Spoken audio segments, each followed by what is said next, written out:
Are the rising interest rates going to cause a real estate market crash in Raleigh, North Carolina? Hello everyone, this is Chris Morton, real estate broker with eXp Realty in Raleigh, North Carolina. And on today's video, we're going to talk about the rising interest rates and this potential crash that's going to happen. So one of the things that we deal with all the time, literally on a daily basis, is we have buyers calling us that have kind of looked at the Raleigh real estate market, the real estate market in general in the United States, and they see prices going up and up and up, and they say, you know what, instead of buying now, we're just going to hold off and wait until there's a crash, and then we're going to buy and make a ton of money. So on today's video, we're going to talk about that crash and what we see is going to be happening, and hopefully give you some advice as to if now is a good time to buy or if you should sit on the sidelines and wait as well. So yes, we are seeing prices going up and up and up. In 2022, they've gone up at a rate faster than we even saw in 2021, believe it or not. At the beginning of 2022, we said we thought we were going to see about a 15% increase. Incidentally, 21, we saw like a 25-30% increase. Well, 22 has been even worse than that. There's just been less inventory, more demand, and prices have just been skyrocketing up. So lately we've seen interest rates go up. It was around 3%. Now we're creeping up towards 5%. And so it's got a lot of people wondering what should happen and that they think they're going to get a deal coming up soon. And well, the Cliff Notes version is unfortunately we don't see that as the case. So first, how did we get here? What's the cause of all of this going on with prices going up and this crash that's going to happen? So, well, the main cause of this market run-up that we've had is the millennials. Millennials represent one of the largest pools of population growth in our country ever. And a good percentage of the millennials are now reaching the age to buy their first house. Some even put off buying that house during the Great Recession, during the pandemic times, all of that. And so now a bunch of the millennials are now getting into the first-time homebuyer market. And in a normal market, this giant pool of people jumping in would cause disruptions in a normal market. But as you're well aware, we're not in a normal market, and we've not been in a normal market for the last couple years. Really, ever since the pandemic, we've not been in normal times. So for example, normal times would be, we would be sitting at about 10 to 15,000 homes for sale right now as we're filming this. Currently, literally an hour ago when we checked the numbers, we're sitting at 2,450 homes for sale in the Triangle region. And this is not one county, this is 22 counties. So this is a very large geographic area where, again, we should have 10 to 15,000 homes. We're sitting at only 2,450 homes. And therefore, as you can imagine, demand far exceeds supply. And to make matters worse, current homeowners are not selling their homes. Why are they not selling? Well, they don't want to deal with the hassle of trying to find their next home when there's low inventory. So they're sitting on the sidelines for that. They just basically don't want the hassle of chasing the few homes that are out there and getting into that fight with the other buyers that are out there. In addition, these homeowners, most of them are in a mortgage on their current home of 5% or less. Why would they want to get out of that low mortgage and go possibly get into a higher mortgage if interest rates keep ratcheting up? It just doesn't make sense. So the majority of these folks that own homes currently are simply going to stay put, fix up their current home, maybe modernize it a little bit, and stay where they are, even if the home is too big for them, too small for them. Maybe the master bedroom is on the second floor and they really need a downstairs master. They're basically just going to lump it, like it and lump it, stay where they are, love it and list it. They're going to love it and be where they are and hopefully ride things out. And ideally they're waiting for inventory to pick up, but by them not putting their home on the market, inventory is not picking up. And what about new construction? Is new construction helping out with this inventory problem? Well, unfortunately not. Ever since well before the Great Recession, the housing industry, new construction housing, has not been keeping pace with demand. It's been going back forever.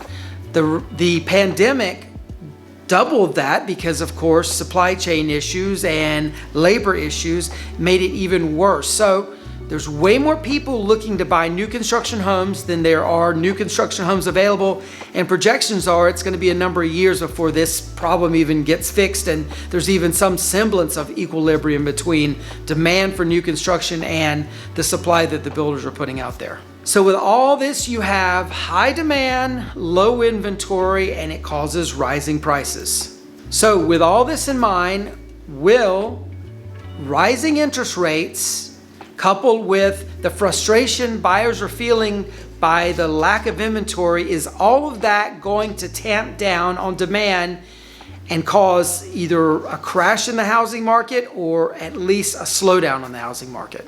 That's sort of the burning question. So the short answer is yes, I absolutely do believe that there will be a reduction in the number of buyers out there in the housing market in the Raleigh area. Absolutely going to happen. Will that result in prices going down on homes? No, it will not result in prices going down on homes. And let me explain why.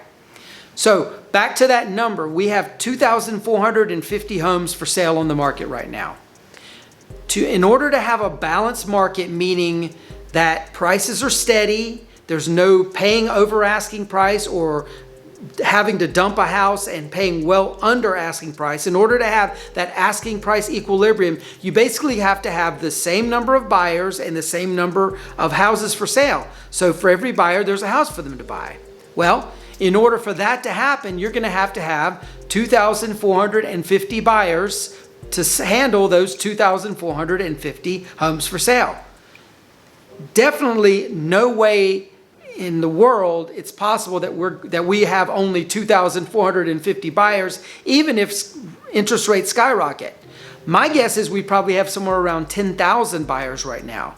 We literally are getting about 70 families or buying units coming into the Raleigh Triangle area every single week, coupled with the large number of potential buyers that are setting in rentals right now, wanting to buy a home, but they're sort of on the sidelines because they wanted to figure out what part of the area they wanted to be in, or maybe they were saving up money to buy a house, or maybe they got freaked out by the market last year, and so they're kind of sitting on the sidelines waiting to buy a house. So there's a huge pool of people in Raleigh currently, or in the Triangle currently. There's a huge pool of people coming in.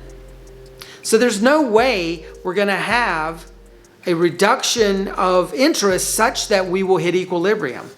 Only by having less buyer interest than we do houses, that's when you're going to have price crashes. That's what happened in 2008, 9, 10, when we had way too many houses chasing way too few buyers. Right now, we've got way too many buyers chasing way too few houses.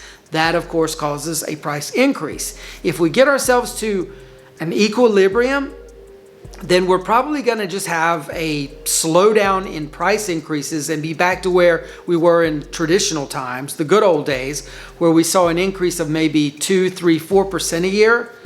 I really miss those days. I've been selling real estate 18 years, and those were the good days when you did not have to rush out and put an offer in an hour after you saw the house, that the buyer actually had a chance to look at the house, think about the house, and then put in a fair offer. Those days are long gone, unfortunately. But to get to that equilibrium, we're going to have, again, 2,450 buyers to 2,450 houses. That's not happening right now. And I don't see it happening in any time in the future. I mean, even if we have a 50% reduction in demand, that's still going to put us at about 5,000 buyers, in my guesstimation, chasing those 2,450 houses. I have this saying, I don't know if I invented it or if I heard it from somewhere, but basically it's that you can't fall down and hurt yourself if you're laying on the floor. Well, right now the Raleigh real estate inventory market is laying on the floor. We're only at, we were recently like 1,700 homes, which was insane. 2,450, it sounds like a ton compared to 1,700 homes. But that being said, that's still laying on the floor. There's no way the market is going to hurt itself by being damaged by price collapse if it's laying on the floor. And the way you're going to get that damage to the market is if sellers have to kind of dump their homes. Well, let me tell you, typically in the Raleigh market, sellers sell their homes every 3 to 4 years. Well, lately, it's been like 6 to 10 years people have been staying in their homes. So they're building up a ton of equity. If they had to sell, they got themselves in a financial bind. If they had to, they could easily sell their homes because, again, there's no inventory. So the idea that you're going to have a flood of homes come on the market with foreclosures and short sales and all of that stuff again, it's just not possible that it's going to happen. It would take a tremendous flood for something like that to happen. And homes are getting gobbled up so quickly that I think it would take quite the effort for there to be an influx of inventory coming on the market.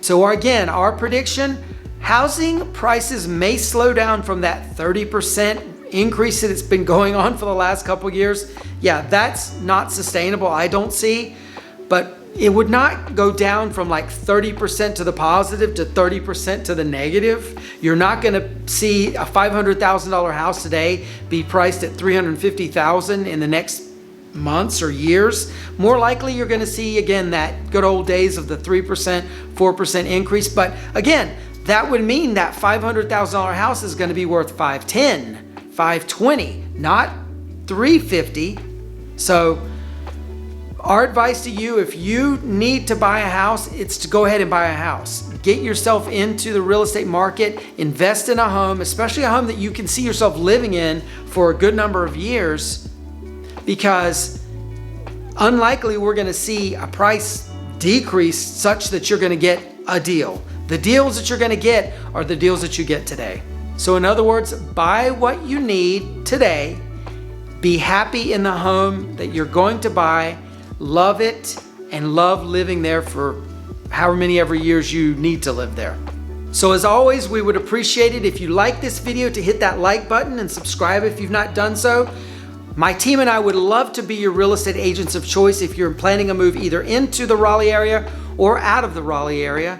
And the way you can reach out to us is by clicking on either the link below or emailing us at hello@mortonbradbury.com. With that being said, we appreciate you watching and we look forward to seeing you on the next one. Take care. Bye-bye.